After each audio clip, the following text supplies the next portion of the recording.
नमस्कार, all India news मध्ये आपलं सहर्ष स्वागत। मी नजीर मुलानी, ऑल इंडिया न्यूज। सगळ्यांना मी सांगतोय की अप्पासाठी किंवा तिकडे सतीश दादा आहे, राजेश पाटील आहे, आपण सगळ्यांनी 20 तारखेला आपले रिलेटिव्ह आहेत, बाकीची जी लोक आहेत सगळ्यांना सांगायचं आहे की आपल्याला सिटीला मत करायचं आहे। बहुमताने अप्पाला जिंकून द्यायचं सतीश दादाला आणि राजेश पाटील।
त्यांचंही येथे आपण स्वागत करूया। बंजारा समाजाच्या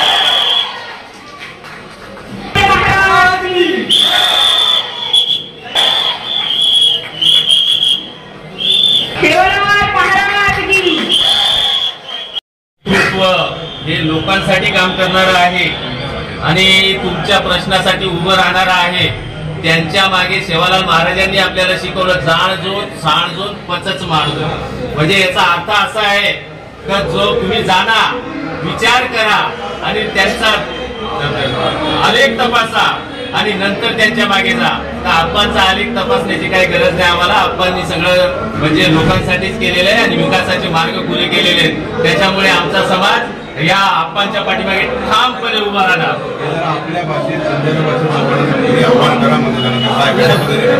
सारी बंजारा बांधवेलून आणि मारी याडी बेनेलून आव्हान करू छू कि जे काही समस्या हम आज अप्पा हितेंद्र ठाकूर येनूर समोर मांडेवाडेचा आणि वो छडाईवाडेचा तो वो छडाई पुरता आपली समस्या मिटे पुरता आणि तांडे तांडेबाई समस्या निराकरण हे पुरता मग सारी आव्हान करू छू का आपण सारी मिळून आपण सिटीनं मत देतानी एकदम प्रचंड बहुमताने जितायचं। जय सेवालाल। पालघर जिल्ह्यामध्ये बंजारा समाजासाठी प्रतिनिधित्व करत असतो। माझ्या बंजारा पक्षामध्ये आपण मी बहुजन विकास आघाडीमध्येच आहे आणि बहुजन विकास आघाडीमध्ये मागील 15 वर्षापासून काम करतो आणि सतत आमच्या समाजाचे प्रश्न आम्ही मांडत असतो। त्यासाठी आमचे लोकनेते हितेंद्र ठाकूर हे आम्हाला नेहमी सहकार्य करत असतात। आमच्या समाजामार्फत आमची सगळ्या समाजाला विनंती आहे या आपल्या चॅनलच्या माध्यमातून की दिनांक 20 तारखेला बहुजन विकास आघाडी चिठ्ठी या चिन्हावरती मतदान करून आपल्या आप्पांना वसई मतदारसंघातून विजय करा। तसेच नालासोपारा मतदारसंघातून आमचे सतीश दादा यांनाही चिठ्ठी या चिन्हावर बटन दाबून भरघोस मताने विजयी करा। याच निमित्ताने मी तुम्हाला सांगेन। बंजारा समाजाला आपल्या चॅनलच्या माध्यमातून आमची एवढीच विनंती राहील की 131 बोईसर विधानसभा राजेश पाटील यांना शिट्टी या चिन्हावरती शिक्का मारून तुम्ही त्याला भरघोस मताने विजय करा। त्याचप्रमाणे 132 नालासोपारा मतदारसंघामधून क्षितिज ठाकूर यांना तुम्ही विजयी करा आणि आमचे लोकनेते हितेंद्र ठाकूर 133 मधून उभे आहेत वसई बोधन, त्यांना शिट्टी या बटनावर दाबून तुम्ही भरघोस मताने विजय करा। हेच आपल्या चॅनलच्या मधून आमची विनंती राहील। काय म्हणतात, समाज एका नेतृत्वाखाली आलाय का आमच्या नेतृत्वाखाली आलाय, समाजाच्या दृष्टिकोनातून त्याच्या विकासात्मक समाज एकत्र आलेला आहे आणि विकासाच्या दृष्टिकोनातून आमच्या मूलभूत गरजा या फक्त लोकनेते हितेंद्र ठाकूर यांच्या मार्गदर्शनाखाली आणि त्यांच्या नेतृत्वातच आम्हाला मिळू शकतात याची आम्हाला खात्री आहे आणि तेच करू शकतात। त्यामुळे आमची संपूर्ण समाजाचा पाठिंबा या बहुजन विकास आघाडी लोकनेते हितेंद्र ठाकूरच राहील। 100% अफवाह यहाँ पे आना ही चाहिए। रही बात लास्ट इलेक्शन की, जब सिर्फ कोलीवाड़ा एरिया नहीं या पापड़ी एरिया नहीं या पूरे वसई विरार की बात करो, मेजोरिटी माइनॉरिटीज ने लास्ट टाइम जो वोट दिया था वो मशाल को दिया था। ठीक है, वो टाइम के सिनेरियो अलग थे और चीजें अलग थी, लेकिन मशाल को जब वोट गए उसमें फायदा किसका हुआ?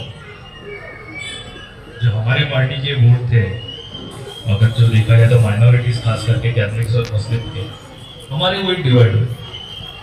उसमें फायदा किसने लिया? कोई और पार्टी का लिया उसका। मुन्ना भाई भी बता रहे थे कि जब लास्ट इलेक्शन में अभी उन्होंने उनका भारती कामड़ी का जिक्र किया आपने यहाँ पर, तो मैं वही बताना चाहता हूँ कि जिस कैंडिडेट पे हमारे लोगों ने विश्वास किया मशाल के ऊपर कि नहीं ये जो पार्टी है ये इंडिया लेवल पे हमारे कोई सवाल होंगे तो ये वहां पे रखेंगे। आप में से बैठे यहाँ पे कितने लोगों को पता है वो 10 दिन पहले उन्होंने बीजेपी शिंदेगढ़ के अंदर प्रवेश कर लिया, जिसको मशाल को वोट किए थे हम लोगों ने? कितने लोगों को पता है? फिर भी सबको नहीं पता है। जिस मशाल के बटन पे अपने लोगों ने, मतलब मैं आपकी बात स्पेसिफिकली नहीं कर रहा, बट एक समाज ने वोट किया था, 10 दिन पहले वो जाके बीजेपी और शिंदे के ग्रुप में मिल गए। लास्ट इलेक्शन में भी मैं यहाँ पे आया था और यही बता रहा था कि जो लोग बोल रहे हैं कि बहुजन विकास आघाड़ी को वोट मतलब बीजेपी को वोट, तो मैं लास्ट टाइम भी यही यहाँ पे खड़े रह के बोला था कि उनकी क्या गारंटी है कि उन लोग नहीं जाएंगे किधर। और 4 महीना नहीं हुआ है अभी, 4 महीना, और वो जाके दूसरे पार्टी में बैठे जिनको हम लोग अपोज कर रहे थे वो टाइम पर। आज भी वही सिनेरियो है, हमारे सामने 3 पार्टी खड़ी है, एक है बीजेपी, दूसरे है कांग्रेस और तीसरी अपनी पार्टी जो मेन पार्टी है। आप सबसे यही गुजारिश है कि लास्ट टाइम जैसा जो वोट डिवाइड्स हुए थे वो अगर इस बार होंगे तो उसका डायरेक्टली फायदा तीसरी पार्टी को होता है, ना ही कोई दूसरे दोनों पार्टी को। शायद एक और बात मैं आपको बताना चाहता हूँ, 2-3 महीना पहले की बात है, आप लोग में से मेरे इंटरव्यू किसी ने देखा है, नहीं देखा पता नहीं। 3 महीना पहले जब 9 खासदार है, आई थिंक शिवसेना उद्धव बाळासाहेब ठाकरे के 9 खासदार है पूरे महाराष्ट्र एरिया से उन्होंने चुन के दिए। जब पार्लियामेंट में वक्फ बोर्ड का बिल निकला और जब वहां पे वोटिंग करने की बात आई तो ये 9 के 9 खासदार सब जाके कैंटीन में नीचे बैठे थे, सब के सब नीचे कैंटीन में। मतलब अगर हाउस में लोगे तो हमारे हक में उनको वोट करना पड़ेगा, तो उससे अच्छा हम लोग कैंटीन में रहते। मतलब एक जगह से आप बोलते हो कि हम एक समाज के साथ है और एक जगह से आप बोलते हो कि हमारे खासदार नहीं तो कैंटीन में जाके नीचे नाश्ता कर देते। मतलब ये कौन सा इंसाफ हुआ कि आप बोलते हो एक तरफ, बोलते कुछ और एक्चुअल में जब 2 महीना पहले की बात है, कोई भी आप लोग न्यूज उतार के देख लेता हूँ कि कोई भी खासदार वहां पे प्रेजेंट आ गया वोट के बिल के टाइम, कोई भी नहीं है, बराबर। तो मुझे एक बात आपसे जाननी है, ठीक है, एमएलए एमपी ये जो हम लोग चुनते हैं हमारे बच्चों के फ्यूचर के लिए और अपने फ्यूचर के लिए चुनते हैं कि यहाँ से कौन बनना चाहिए। अच्छा, एक और बात इसमें आज ही जो शेख खलीलुर रहमान नौमान सज्जाद नौमानी साहब जो है, जो all India Muslim personal good law के स्पोक्स पर्सन भी रहे, बराबर, उनका आज एक लिस्ट उन्होंने जारी किया है कि महाविकास आघाड़ी को तो हम लोग सपोर्ट कर रहे हैं, बट स्पेशली वसई 133, नालासोपारा 132 विधानसभा और बोईसर 131 विधानसभा ये तीनों विधानसभा में महाविकास आघाड़ी के कैंडिडेट को सपोर्ट नहीं करना, आपको हितेंद्र ठाकुर और उनके कैंडिडेट्स को सपोर्ट करना। ये लिस्ट जारी हो गई है और शायद से आप लोग के पास आई है लिस्ट, पता नहीं, पर मेरे एरिया में हम लोग ने सब जगह घुमा ली है। उसमें भी यहाँ पे अगर इनको नहीं मिला है तो वो क्लिप भी आई है, साथ में लिस्ट भी उन्होंने जारी किया कि महाविकास आघाड़ी को नहीं, यहाँ पे हम लोग को जो सपोर्ट करना है वो लोकल आदमी को। अच्छा, इसमें जब उनको मिलने गए थे तब बापू जी मतलब जमील अहमद शेख साहब वो साथ में अपने अब्दुल्ला चाचा, अबीर पटेल साहब, इन लोग सब पूरा ग्रुप बना के उनको मिलने जब गए थे बैटरा में, तो वहां पे जाके जब अप्पा के बारे में उनको बताया गया कि अप्पा लास्ट 30 साल में वसई विरार में सिर्फ एक समाज को नहीं पर हर समाज को लेकर अगर काम कर रहे हैं, मतलब चाहे वो मंदिर हो, मस्जिद हो या चर्च के रिलेटेड कोई प्रॉब्लम्स हो, तो ये सब को लेकर अगर वो काम कर रहे हैं, तो उन्होंने जब ये सब चीजें सुनी तो उन्होंने क्या बोला पता है, मौलाना नोमानी ने क्या बताया कि ऐसे आमदार को तो आप लोग ने क्लोनिंग करना चाहिए। क्लोनिंग मतलब कि इनकी जेरोक्स कॉपी निकालो कि ऐसे आमदार पूरे महाराष्ट्र में होने चाहिए उनकी वोट कि जो आदमी कभी भी 30 साल से किसी को ये नहीं देखता है कि कौन से मजहब का है, ये देखता है कि पहला वो इंसान है, उसकी मदद कैसा करना चाहिए। ऐसा आदमी को आप क्लोनिंग करो, ऐसा आदमी को आप जेरोक्स निकालो, ऐसा आदमी महाराष्ट्र में एमएलए होने चाहिए। उसी बेसिस के ऊपर आज जब उनकी लिस्ट आई तो उन्होंने वसई विरार के मुसलमानों से और बाकी लोगों से भी यही अपील की है कि आप हितेंद्र ठाकुर जी और उनके जो सुपुत्र क्षितिज ठाकुर जो नाला सोपार है सर, बोईसर से आमदार राजेश पाटिल, इनको सपोर्ट कीजिए।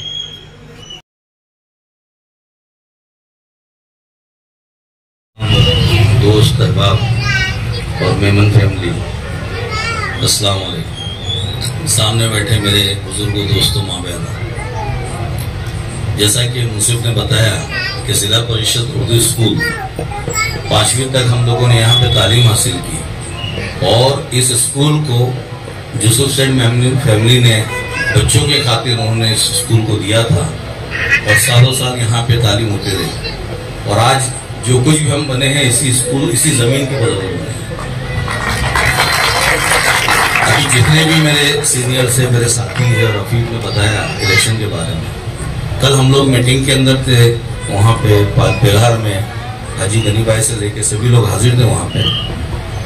तो सज्जाद नोमानी साहब ने उनके जो खुसूस मेहमान थे अजीमुद्दीन साहब और उनके साथ में बाकी उलमा आए थे, उन्होंने एक लेटर सौंपा और उसके अंदर पालघर डिस्ट्रिक्ट के लिए 3 एमएलए को सपोर्ट जाहिर किया, जिसमें अप्पा है, क्षितिज दादा है, राजेश पाटिल है।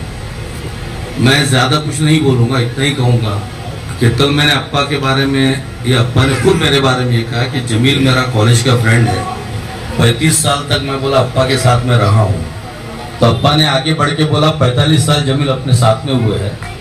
बोलता है कि 30 या 32 साल हम लोगों ने कॉलेज से निकाले और उसके पहले की जो 15 साल तक हम लोग साथ में थे। तो खैर एक फैमिली के अंदर 3 या 4 डिकेट निकालना, बच्चे माँ बाप से अलग हो जाते हैं, बुजुर्ग हो जाते हैं माँ बाप, तो बच्चों की शादी हो जाती है, मगर अप्पा के साथ में लगातार 40 साल तक हम लोग साथ में हैं। तो उसका मतलब यही है कि एक ऐसा इंसान है जो हर मजहब के लोगों को लेके साथ में चलता है और उसने अक्सर हम लोगों को, जितना भी यहाँ प्रवीण है, सागर है, सलीम है और यहाँ पे प्रवीण बैठे हुए, अजय नहीं आया, उसका जब भी हम लोग अकेले बैठते हैं तो एक ही बोलता है कि तुम लोग 25% पॉलिटिक्स करो और 75% जो है समाजकारी करो और उसमें जो आदतें हम लोगों में आई है, गरीबों की मदद करना, हर किस्म के, हर खानदान के या हर भी जितने भी मज़ाहिब के लोग हैं, यहाँ पे कई लोग बैठे हुए हैं, जो भी सन आते हैं, जो भी प्रोग्राम आते हैं, जो भी हमारे मेरे अफीफ के पास में आता है, हम लोगों ने कभी उनसे ना नहीं कहा है। मस्जिदों का काम हो, मजारिस का काम हो, दरगाहों का काम हो, मंदिरों का काम हो, अप्पा के पास में अगर हम लोगों ने कोई बात की उसने कभी मना नहीं किया। शायद आप लोगों को मालूम नहीं होगा 35,000 से ज्यादा स्टूडेंट युवा कॉलेज में पढ़ रहे हैं और हर साल 11वीं के अंदर 6,000 के ऊपर बच्चे वहाँ पे एडमिशन लेते हैं। तो एक ऐसा एमएलए जिसने, उसके लड़के जो है क्षितिज ठाकुर है, इन लोगों ने पूरी जिंदगी कौम के नाम पे वक्फी है, हर कौम के नाम पे। तो मैं आप लोगों से बड़ी मोदबाना गुजारिश करूंगा और खासकर पीछे भी जो बैठे हुए सगळ्यांना मी सांगतोय की अप्पासाठी किंवा तिकडे क्षितिज दादा आहे, राजेश पाटील आहे, आपण सगळ्यांनी 20 तारखेला आपले रिलेटिव्ह आहेत, बाकीची जी लोक आहेत सगळ्यांना सांगायचं आहे की आपल्याला सिटीला मत करायचं आहे, बहुमताने अप्पाला जिंकून द्यायचं क्षितिज दादाला आणि राजेश पाटीलला। इतना ही बोल के मैं अपना दो अल्फाज खत्म करता हूँ और मीनन बरादरी का मैं शुक्रिया अदा करता हूँ उन्होंने हम सबको यहाँ पे बुलाया। अस्सलाम वालेकुम, नमस्कार। ठीक रखा था पिंजरवाड़े के अंदर, वैसे पिंजरवाड़े में सर उसके बारे में क्या बोलना चाहते हो? जो इलेक्शंस है उसके प्रचार के लिए हम लोग आए हैं। वैसे तो हम सब 12 महीने 24 घंटा हम लोगों के बीच में रहते हैं, लेकिन निवडणूक प्रचार के टाइम पे उनको मिलना वो ये एक जो परंपरा है तो हम लोग कर रहे हैं और लोगों का बहुत अच्छा हमको सपोर्ट मिला। परिस्थिती काय हितेंद्र ठाकूर 100% निवडून 23 तारखेला कळेल। मतदारांना काय आवाहन करणार? मतदार सुजाण आहे, आमदारांना एकदा दोनदा नाही 6 वेळा निवडून दिले आहेत, ते त्यांच्या कामावरती निवडून दिले आहेत आणि कामाच्या जीवावरच आम्ही मतं मागतो आणि लोक काम बघूनच मत मागतात। बाकी जात पात हे कुठल्या कामावरतीच मतं देणार। लोकांना कुठल्या कामात आपण आढावा सांगितलं आता? एवढं आम्ही 47,000 करोडची कामं आता पास झालेली आहेत। तुम्ही बघा 5 महिन्या या इलेक्शन झाल्यानंतर सगळी कामं सुरू होणार आहेत, लोकांना कळेल काय। धन्यवाद.